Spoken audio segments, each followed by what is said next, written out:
All right, guys, this is a quick video. 2011 Chevy Equinox. We're going to replace the ECM.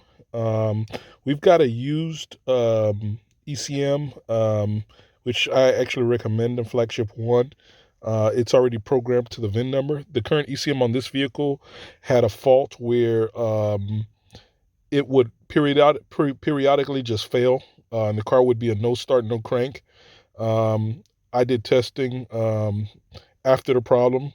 The customer said when the problem happened, they just cycled the key 30 minutes, an hour, and then finally the car started and it started working. Fault codes was lost communication with ECM. I tried all the powers and grounds, wiring, everything was fine. Customer called me about a week later and said it happened again. I was able to get out to the car and see the problem. And sure enough, the ECM was completely no communication. I could communicate with everything else. I checked powers and grounds, everything looked good. So what I did, I just unplugged the ECM, plugged it back in, and it worked. So that confirmed to me it's an internal fault in the ECM. So I went ahead and got the used one. It's in. We went to emo, the scan, and if you go to actually report, what it's gonna give you in the ECM, you're gonna get you're going to get immobilizer, not program. It's going to have the correct VIN and the crankshaft position relearn. You're going to have to do that. So what you're going to want to do is from here, you're going to go back. Yes. You're going to go to control unit, read, immobilize the password. You're going to read it from the BCM here. You click that, password reading. This takes about 2 minutes. Then it's going to give you the PIN code, right? Mine on this vehicle is 4533. I already got it.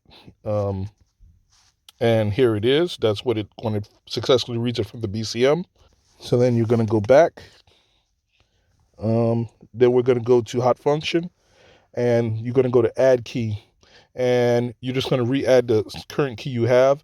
And what that's going to do is go ahead and reinitialize and sync up the replacement ECM with the BCM. It's going to sync up all of that.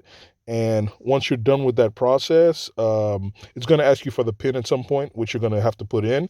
You don't have to read it here. If you read the PIN first, you can just hit no. And at that point, you should be able to start the car.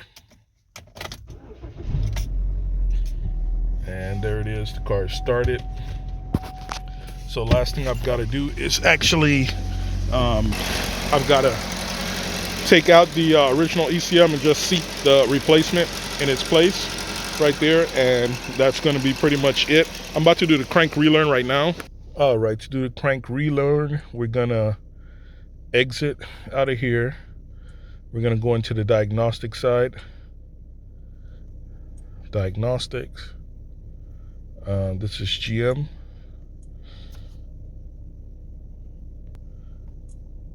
Automatic read, and it should have our current VIN, which is or was already programmed with the replacement ECM. All right.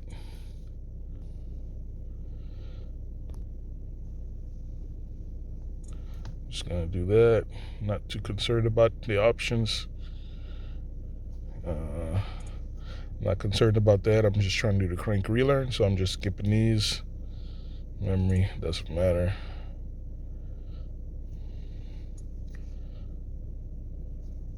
Okay, so we're going to go into diagnosis.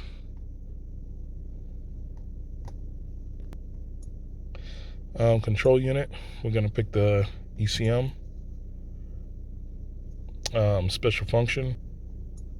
Crankshaft position variation learn.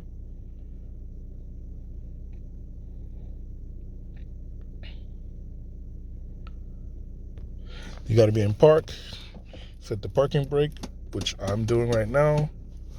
Lock the wheels. We're not going to do that. Continue.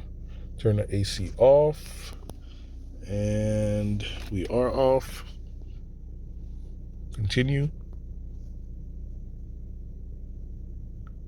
Temperature too low. Yeah, you got to be pretty much at cooling temperature. And we got a while to go. It's kind of cold today, so we'll be back in a second. All right, we're back. temperature is sufficient. All right. Now it's telling us to accelerate and release when the fuel cutoff occurs. There it is. Test passed successfully, and as you can see, the check engine light has went off because now the crank variation has been learned. So like and subscribe, boys, and I'm going to see you guys on the next one. That's it.